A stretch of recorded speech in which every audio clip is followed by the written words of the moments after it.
We are following developing news out of North York tonight where one person has been shot. Their injuries life-threatening. We'll take you live to the scene coming up.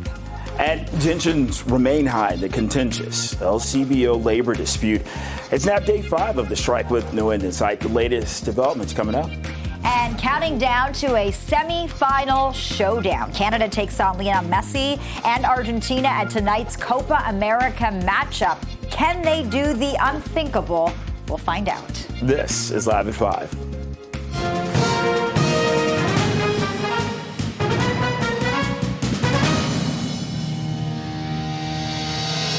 Good evening. I'm Bakari Savage. And I'm Lena Latifat. Thank you for joining us. We are following breaking news from North York, where a shooting has left one person with life-threatening injuries. CP24's Beatrice Vaisman joins us live right now from the scene near Kill and Wilson. B. Lena, Bakari, this is John Perkins Bull Drive. It happened around 3:30, this shooting did, and I've since learned the victim is a young man believed to be around 18, 19 years old. That's according to both police and some neighbors that I've been talking to. Let me step out of the way so I can just show you our vantage point, and you'll see there's a female officer standing in the kind of the laneway there between townhomes. It's believed that it's in one of those units that this shooting happened. Again, it was around 3:30. Paramedics telling CP24 that one person, this young man, was rushed to hospital in critical condition. As far as we know, and as far as police have told me, he remains in critical condition right now as well. He went on an E-run, which is lights and sirens with police escort, up to Sunnybrook Hospital this afternoon. According to what neighbors are telling me, that it's a father, 2 sons, around 19, 17 years old, and another friend who live in this unit. I'm told, according to this neighbor and several landscapers who were here working outside when this shooting happened, that the younger brother ran out of the townhouse unit screaming, "My brother's been shot, my brother's been shot," and that it was this younger brother who waved down police who were arriving here to this complex, and we're giving you a vantage point from Chopper 24 and up in the skies as well. I'm also told by neighbors and these landscapers that the father then came out of the townhouse unit, that he had a clear scratch on his face around his eye and was bleeding. It looked like he had been in some kind of altercation. Then police and first responders went in. They brought down this young man on a stretcher. He was loaded in the back of an ambulance, and that's when they left from the scene. Again, rushed, lights and sirens with police escort down to Sunnybrook Hospital, where he remains in critical condition. I want you to hear from a neighbor who we spoke to here at the scene, just with reaction to this shooting. Well, we just got home, and honestly, it's very scary because this is supposed to be like a safe neighborhood, and we do have kids, and it's just a very scary situation. Now, what did you encounter when you got here? Well, we literally just got out the car, we came in the house, and then all this commotion started. Like the sirens, screaming, we heard some guy yelling, he shot in the head. It was insane. As far as police have told us at this point, Lena and Bakari, that there are 4 people involved in total. 2 people have been taken into police custody. Police saying that these 2 people are under arrest. The people that I've been talking to here in the area telling me again that it was the father and the younger brother who came out. Police also adding that there are still 2 suspects who are outstanding this hour. They put out a description out on their Twitter page if you want to get a closer look again, if you can't take this all in. Police saying 2 outstanding suspects are male, wearing all black, red shoes, and a male wearing a red hoodie with gray shoes. Of course, if you have any information, give police a call as well. We're waiting to find out any more information from investigators, Lena and Bakari. And of course, if we get more, we'll let you know. Back to you. All right, Beatrice Vaisman working on this developing story for us tonight. Beatrice, thanks so much for this. It is another hot day across the GTA, but it's going to be replaced by a lot of rain. Yeah, but for now, a heat warning remains in effect for Toronto as well as several other regions. But there's also a rainfall warning now. Periods of heavy rain associated with the remnants of Hurricane Beryl. They're going to begin to affect portions of southern Ontario overnight. Now, rainfall amounts, they'll likely be highly variable, but totals of about 40 to 60 millimeters. That is expected, with locally higher amounts possible. And torrential downpours could result in rainfall rates of 20 to 40 millimeters per hour. This is at times, and conditions, they should improve by Thursday. overnight tonight, that humidity is not going to go anywhere, but what's going to arrive is a whole lot of rain. So it's a low pressure system. We've been talking about the remnants of Beryl. That's what's bringing all the moisture. We've got a steady stream of moisture coming from the Gulf of Mexico, plus all this humidity that's been just sitting around, not going anywhere and making people feel hot and sticky. So what Toronto can expect is rain beginning in the morning. That's Wednesday morning, roughly around rush hour. I know a lot of people hate, especially the humidity, but I don't mind it. I love it. I'd rather be by a lake for sure, but you know, if you can find some shade, some forested area like the beautiful Beltline, then you're good to go. Covering up as much as we can. We got the dry fit sleeves, and some guys have the hats that cover their neck, and just a lot of water and covering up, staying in the shade as much as you can. The rain will be welcome because all the plants could probably really use it. You have to basically water your plants for a couple of days. Yeah, we need to cool down a little. It's all good. It sort of stops the outdoor activity, which is a problem because, as you know, you may know, when you have kids inside in the summer, it's not a great combination, but we're going to have to deal with it. And Toronto and other parts of the GTHA are under a flood watch. Stay with us for the latest on this forecast. All right, now it's 5:06. Let's get a check on the commute with Azalea Hart. Azalea. Yeah, we're seeing a lot of volume on the roads right now. Taking a look at the cameras, this is the northbound DVP, which is a lot of volume. It starts around Queen Street East, then it goes all the way to Lawrence. It's going to take about 30 minutes at this time. Wynford on-ramp has also reopened following the police investigation. And the westbound Gardiner is moving very, very slowly. This is now going to take about 40 minutes from Parliament to Dufferin. You can also expect delays on the eastbound Gardiner from South Kingsway to Strawn. It's now going to take about 20 minutes at last check. That's what's going on the roads right now. No major issues to report, just a lot of volume. Back to you. This CP24 traffic report is brought to you by 407 ETR. Enjoy the journey with a stress-free commute. And we're counting down to tonight's historic semifinal showdown between Canada and Argentina. Yeah, and for more on the excitement that is building in our city for this match, let's go live to CP24's Andrew Brennan. Hey there, Andrew. How's it going? Oh, I can't complain. You guys assigned me to go to a patio, so why should I complain?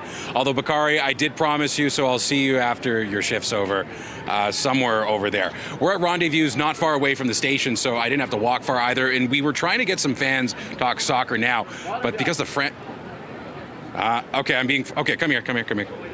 All right, I don't know how this is going to go. Hello, how are you doing? Hello. How was the football? I don't know. You were supposed to answer that question. Yeah, I'm from Ukraine. Yeah, my name is Sergey. Slava Ukraini. So we are planning ahead for Argentina versus Canada tonight. Yeah. Do you think Canada can win? For sure. We are living in Canada, so hopefully Canada will win. But you know what I mean, yeah? Messi is still there, so it's like it's kind of risk. Like maybe it could be like maybe some like. Not like winning, yeah, but we'll see.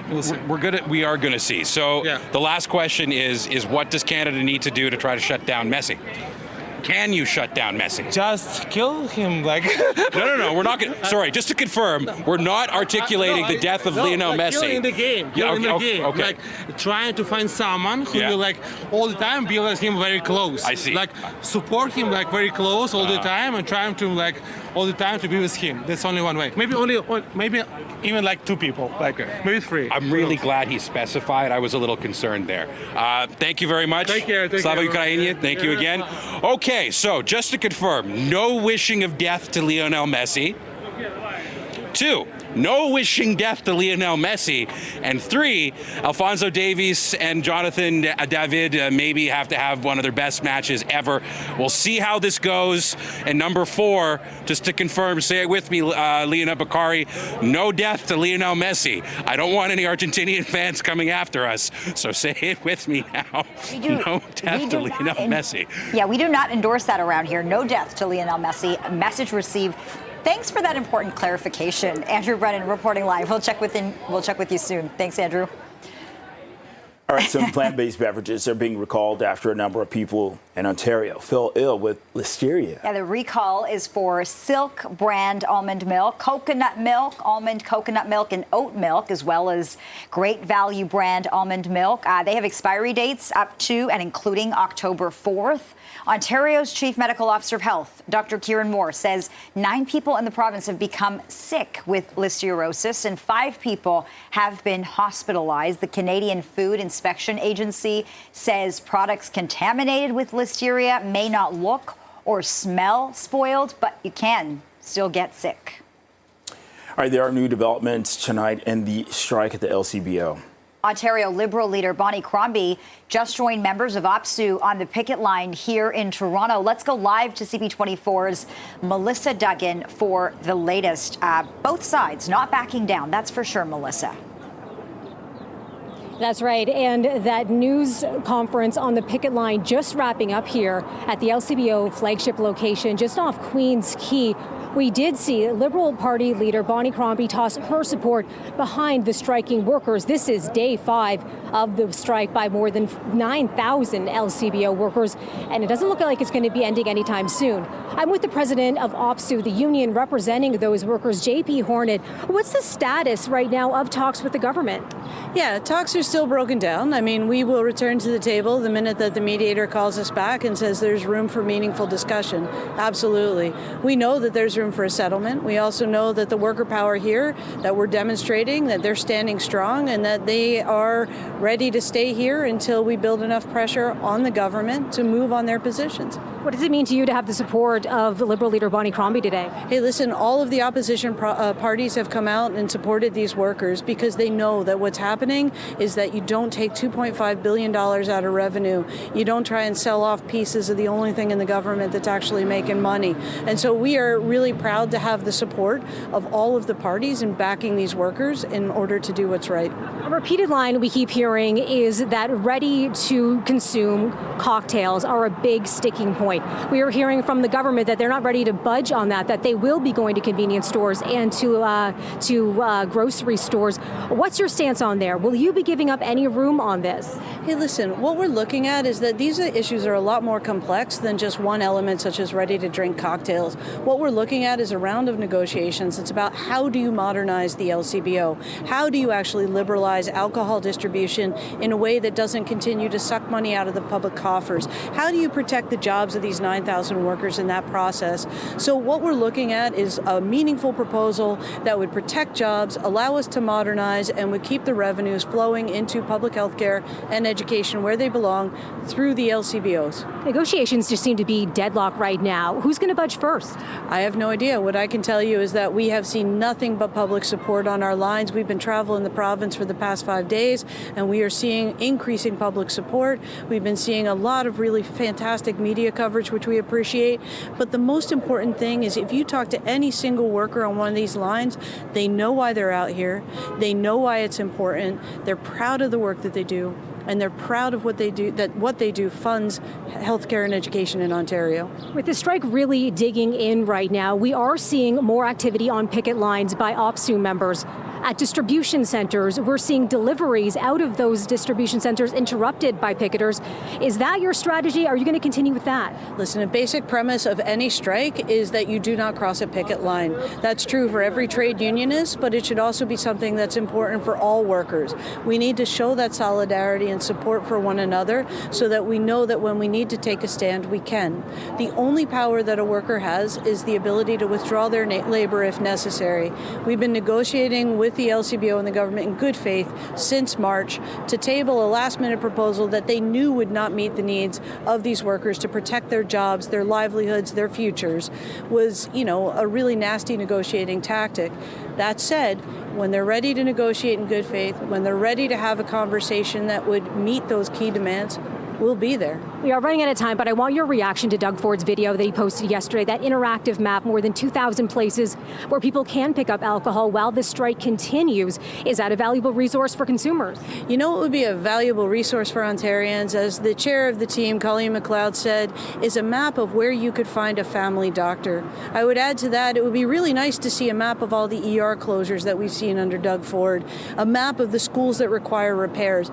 Those are the things that we should be paying paying attention to, the liberalization of alcohol sales is, quite frankly, far less pressing for him than the way in which healthcare and education is falling apart, than the attacks on the public services, that his over-reliance on agency nurses, the long-term care beds that have disappeared in Toronto over the past year.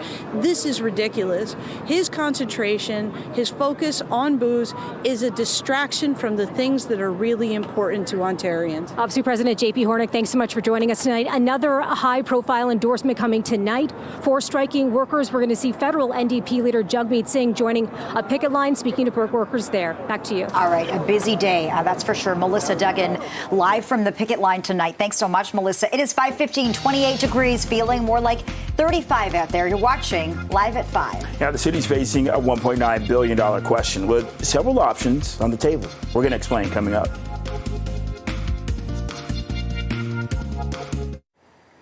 The city's already making plans for the money it's going to save by uploading the Gardner and DVP onto the province. In a report going to the executive committee, city staff are recommending the estimated $1.9 billion in savings over the next 10 years go to various state of good repair infrastructure projects. That includes more funding for the TTC, housing, roads and parks.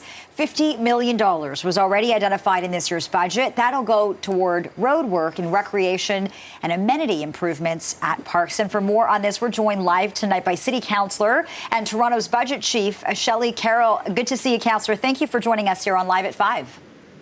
Thanks for having me.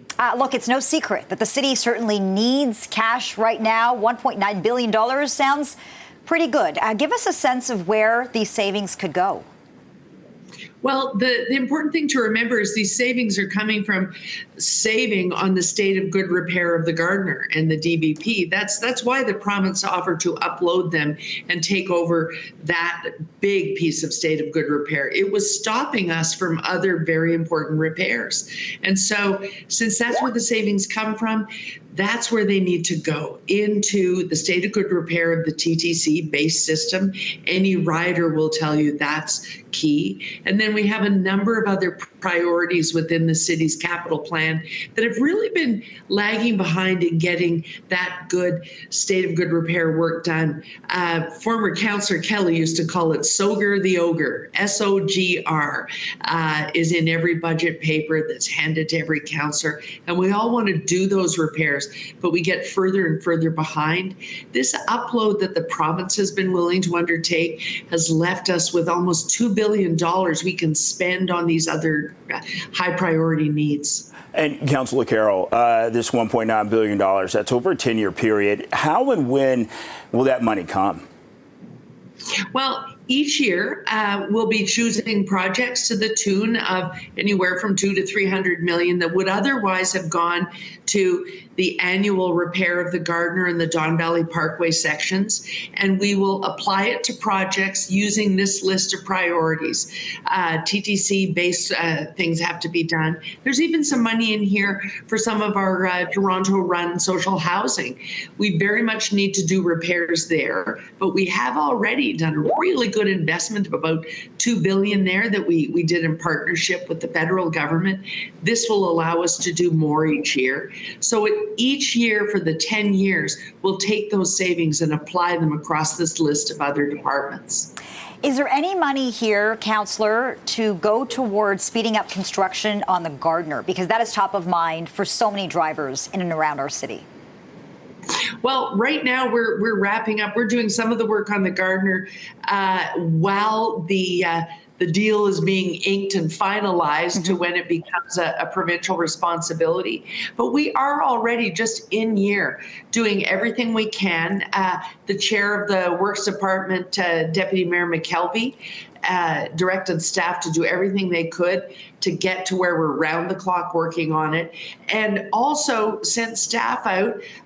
The deputy city manager sent people out to say, if there are places where we've disrupted the Gardner, but the work isn't going on there for another month or so, why are these pylons here? Let's make sure as much of it is operational as possible, where we're actually doing work. We may have to disrupt it, but let's make sure that we minimize disruption as much as possible, and we've got the work going on as many hours a day as possible. If you want to give us 28 hours in a day, we'll use them.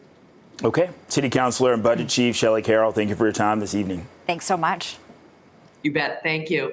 It's 5:21, 28 degrees. You're watching Live at 5. Yeah, Justin Trudeau's facing questions about defense spending. We're going to have the latest on the Prime Minister's trip to Washington, D.C. What's next?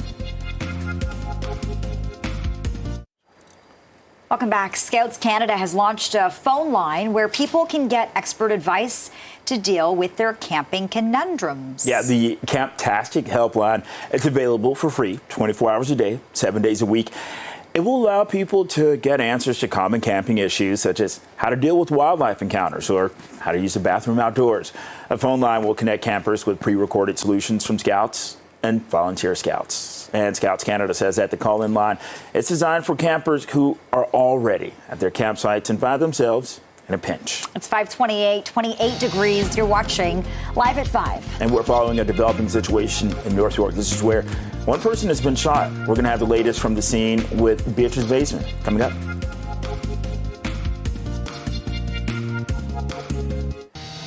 And we're following developing news out of North York. This is where one person has been shot. Their injuries, life-threatening. We're going to have the very latest in moments. A heat warning, a rainfall warning, and a flood watch. It's a mixed bag of weather in the GTA this week. We'll break it all down coming up. And counting down to a semifinal showdown. Canada takes on Lionel Messi and Argentina at tonight's Copa America matchup. Can they do the unthinkable? We're going to find out. You're watching Live at 5.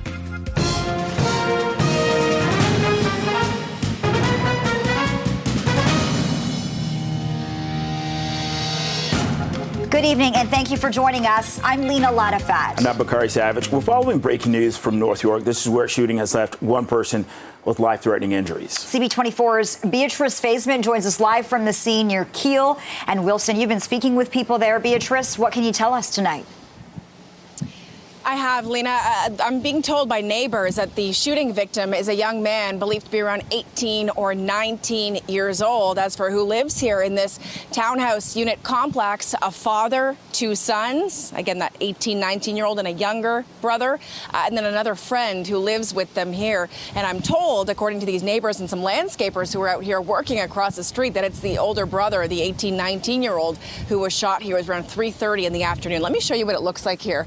You've got a police officer standing just at the top of the steps outside of the unit where it's believed this shooting happened. I can tell you that some plainclothes officers, detectives have been walking around here. This is John Perkins Bull Drive all afternoon long for the last hour or so, talking to neighbors, canvassing for information, trying to get really as much information as they possibly can. And Chopper 24 over the scene as well this afternoon. As far as the shooting victim, this young man, he was rushed to hospital with critical injuries. He remains in critical condition, I'm told. He was rushed to Sunnybrook Hospital with what's called an emergency run, and what that means is lights and sirens in the ambulance and a police escort along the way as well. That's as urgent of a trauma run as there is when it comes to an ambulance run. And so this is what's going on right now. Police are still searching, they tell us, for 2 people. 2 suspects remain outstanding. As for what the neighbors and landscapers told me, that it was the younger brother who ran out of the townhouse complex saying, "My brother's been shot, my brother's been shot," that this younger brother flagged down officers who are arriving here at the scene at John Perkins Bull Drive. The officers and first responders went in. They took down this young man, the shooting victim, into the ambulance, and off they went. I'm told the father of these 2 boys also came out of the home, and the landscapers that I spoke to told me the father had a scratch or some kind of wound on his face, like near his eye. It looked like he'd been in some kind of altercation. As far as where that friend is, that's something that neighbors and landscapers are not clear about at that point. Did he get away from the scene, or is he one of the 2 people that police have in custody? The police in total say there was 4 people involved here. As far as reaction from neighbors, of course, it is unsettling when a shooting like this happens in broad daylight in their neighborhood. Listen. Honestly, this has been such a very safe neighborhood for many years. that I'm shocked, honestly. I feel very comfortable walking outside at nighttime with my children, going to the park, going for walks to the park by Downsview. But right now with this, I don't think I want to do that anymore. I don't want to walk outside and by any chance someone is having an issue and I'm caught in the middle with my kids, you know? So that's like the first thing that comes to mind. Let's take you back up to the air and give you a live look once more from Chopper 24 of this shooting scene. Again, this is in Kiel, just north of Wilson, near Downsview Park area, for our viewers to help give them kind of a sense of direction as to exactly where this is located. This is a new development here of townhomes. Again, police say 2 people have been arrested, 2 people still outstanding. The 2 suspects, male wearing all black, red shoes, and a male wearing a red hoodie with gray shoes. If you have any information that could help police, certainly give police a call, or you can give an anonymous tip to Crime Stoppers as well. Lena and Bakari. All right, Beatrice Faceman reporting live tonight. Beatrice, thanks so much for this. Police have identified the victim of a deadly shooting in a building at King and Jameson. Yeah, 16-year-old Mohammed Dubaya of Toronto was pronounced dead at the scene. This is after he was shot in an apartment at 145 Jameson Avenue late Sunday night. And police have responded for reports of gunshots in the building. No suspect information has been released as homicide investigators continue to appeal for information. They have said that the victim did not live in the building. It is 28 degrees right now, feeling much hotter than that. If you factor in the humidity, we're sitting at 36 this hour. It is another scorcher of a day right across the GTA, but that's going to be replaced by a lot of rainfall. Yeah, but for now, that heat warning, that's still in effect for Toronto as well as several other regions. But there's also now that rainfall warning that you mentioned. Periods of heavy rain associated with the remnants of Hurricane Beryl, they're going to begin to affect portions of southern Ontario overnight. And then rainfall amounts will likely be variable, but totals of 40 to 60 millimeters are expected, with locally higher amounts possible. And torrential downpours could result in rainfall rates of 20 to 40 millimeters per hour at times. We are expecting high amounts. So for Toronto specifically, we're thinking around 40 to 60 millimeters to occur Wednesday. So Wednesday morning into Wednesday night. It's quite a bit of rain, but really it's just local areas that are going to get more than others.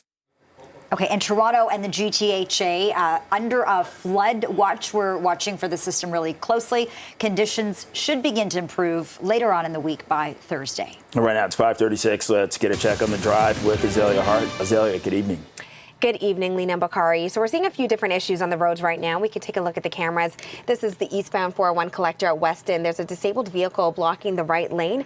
Cars are slowly making their way around it using this right shoulder here and also around the left side as well. Oh, it looks like it's moving out of the way right now. It was affecting traffic, but now since it's moving, I guess we're good. Volume is building in different spots on the northbound DVP. It's obviously very heavy right now, but there's a slowdown from Queen Street to Don Mills. Then it opens up for a little bit and starts again around Eglinton to York Mills. The entire stretch will take about 30 minutes at this time. The westbound Gardiner is moving slowly as well. It's going to take 30 minutes from Lower Sherbourne to Dufferin at last check. But that's what's going on the roads right now. No other major issues, just a ton of volume. Back to you. Okay, thanks a lot, Azalea. Well, we're talking about the Copa America semifinal. That's tonight, Canada and Argentina. Oof. The big question, will Canada be able to do it? I mean, we're up against Messi. It's a lot to take on, and there's certainly a lot of excitement building around tonight's semifinal match. And for those details and fan reaction, let's go live to CP24's Andrew Brennan. Great assignment for you, Andrew, you are way too relaxed right now. I will not accept this. I need more anxiety, okay? Yeah, why don't you look nervous? You see that hand? Actually, I think I've had a lot of coffee. But you know what? I'm not going to lie. It's really hard to be anxious when you're in a Muskoka chair with a 15-foot screen in front of you. And, as of right now, I have the best seat in the house, and I don't have to give this up. So I'm going to enjoy this for as long as I can.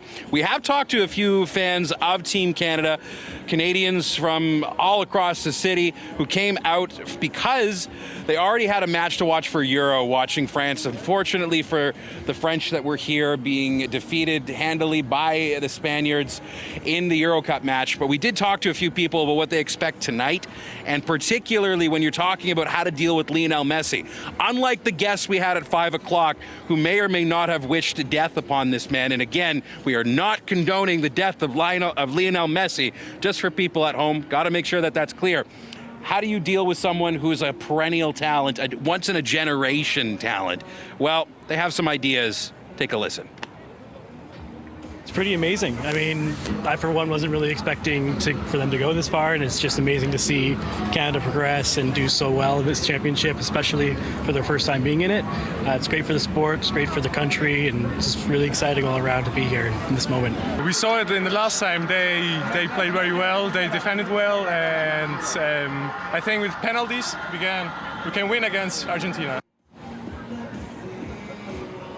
Well, we shall see. As of right now, people will be coming back into rendezvous to watch the match. Once they open up the space in a couple of minutes, you will have not only just everyday fans, the mayor's going to be here, but I have a treat for you two, Lena, Bakari.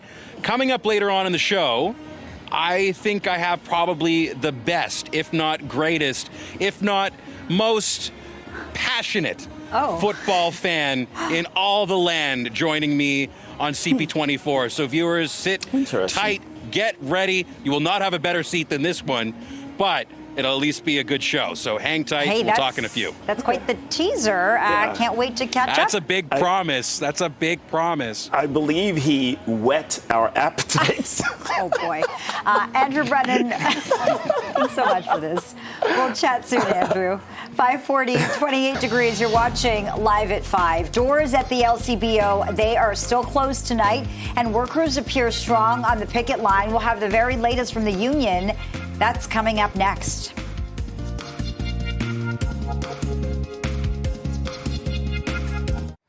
Welcome back. There are new developments tonight in the strike at the LCBO. Ontario Liberal leader Bonnie Crombie joined members of OPSEU on the picket line here in Toronto, and there is more action to come. Yeah, let's go live to CP24's Melissa Duggan for the very latest. Melissa. Bakari, a real escalation we're seeing when it comes to strike action among the 9,000 plus striking LCBO workers. And not only are we seeing picket lines at distribution centers preventing trucks from making deliveries on time. That's where people have been ordering online and getting deliveries made. So they're out there. We're also seeing plans for the LCBO to open up 5 locations this week for bar and restaurants to be able to stock up their supply. Well, they won't be opening up because of strike action. Picket lines there preventing that action. And then there were plans on July 19th to open up 32 LCBO locations if the strike is still ongoing, to let consumers be able to buy products during, limited hours, Fridays, Saturdays, and Sundays. Well, today the president of OPSEU, the union that represents striking workers, was asked, would you be striking? Would you be picketing outside of those locations, keeping people from going in? And she said, of course we would.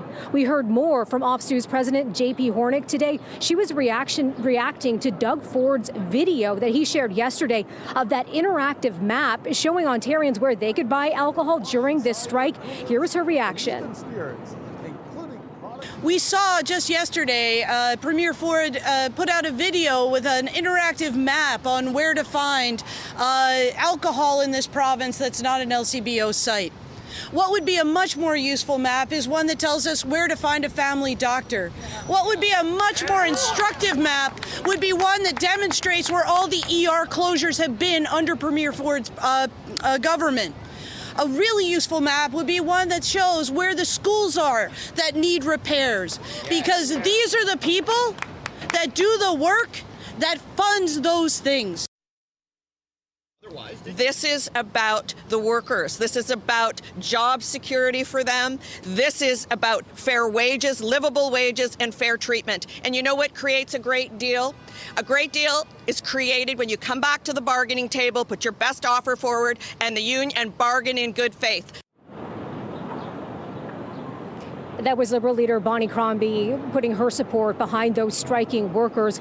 As for the status of things right now, OPSEU really pushing against the expansion of alcohol sales in the province. They want that to be curtailed, stopping the sale of things like ready-made cocktails at convenience stores. But what we're hearing from the provincial government is that they are more committed now than ever before to expand the sale of alcohol in our province. Back to you guys. All right, Melissa Duggan reporting live. Thanks so much, Melissa. 546, 28 degrees. This is Live at 5. We've got more news coming up right after this. Stay with us.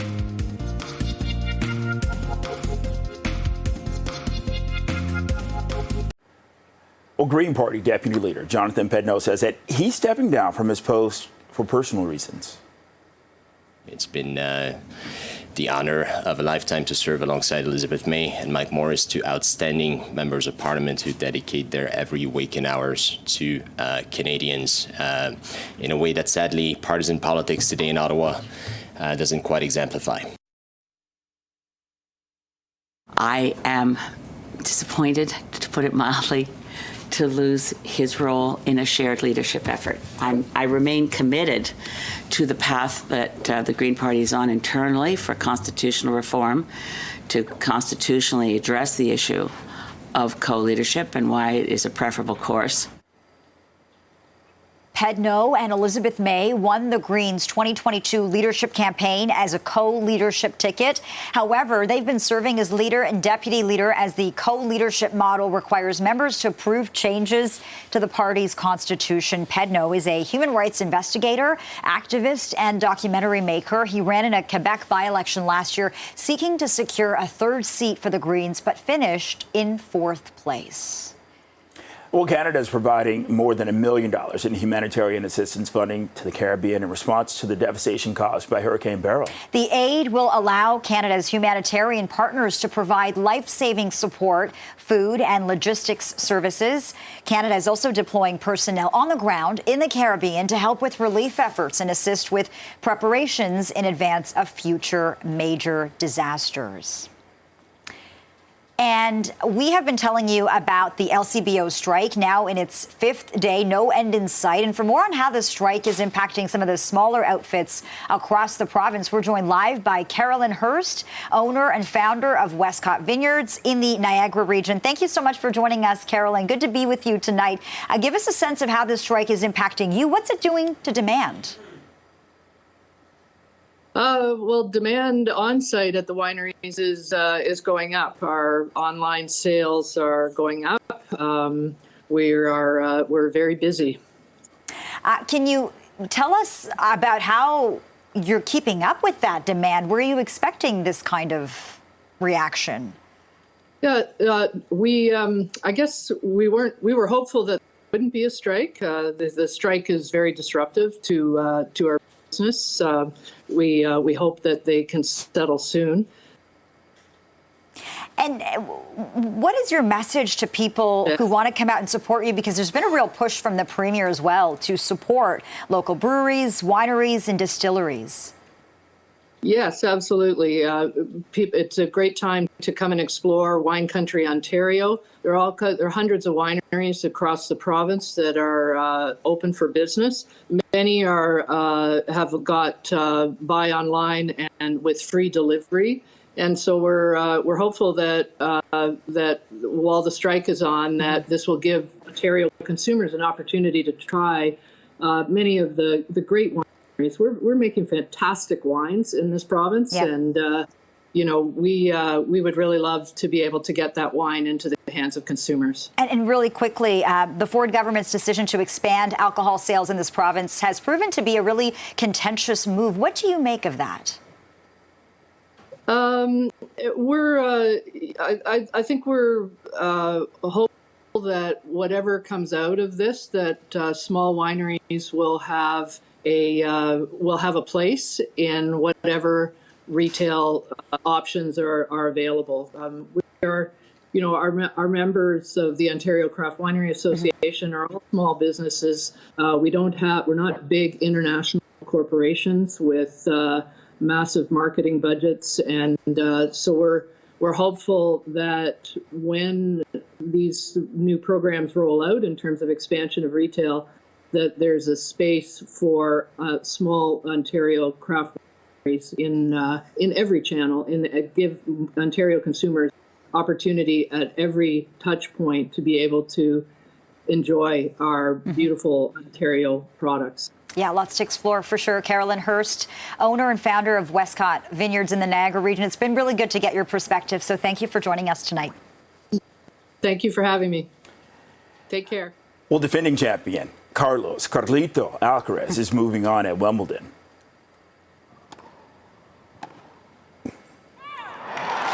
The Spaniard advanced to the semifinals after defeating American Tommy Paul. Alcaraz took the match 5-7, 6-4, 6-2, 6-2. He's coming off a title at the French Open last month and is seeking his 4th Grand Slam trophy.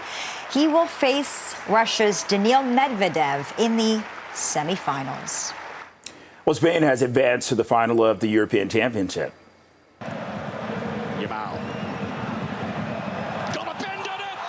Yeah, 16-year-old Lamine Yamal scoring a sensational goal to tie things up at 1 in the first half against France.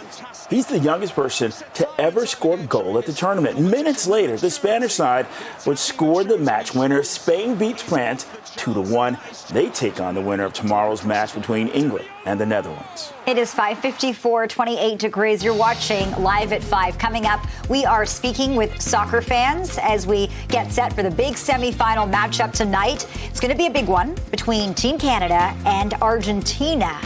Stay with us. Ooh, all right. You know what to expect. Double trouble.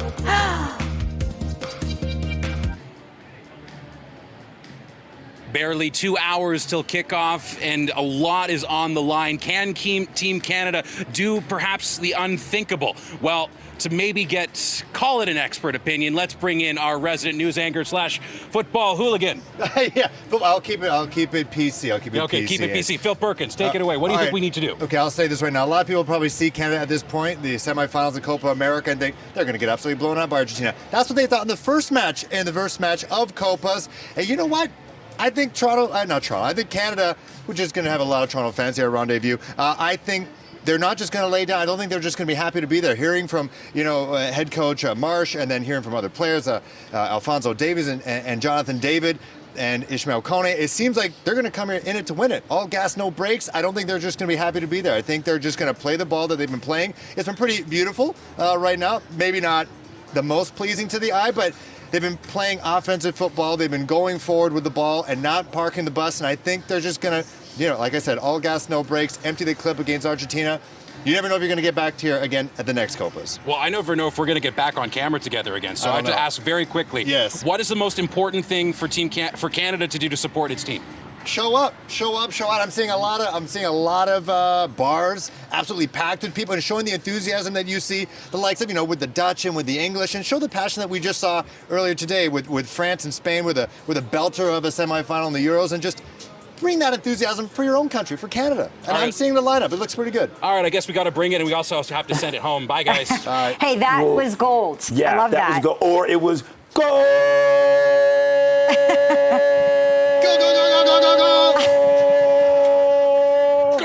Thanks for watching. CTV News at 6 is next. Thanks, guys.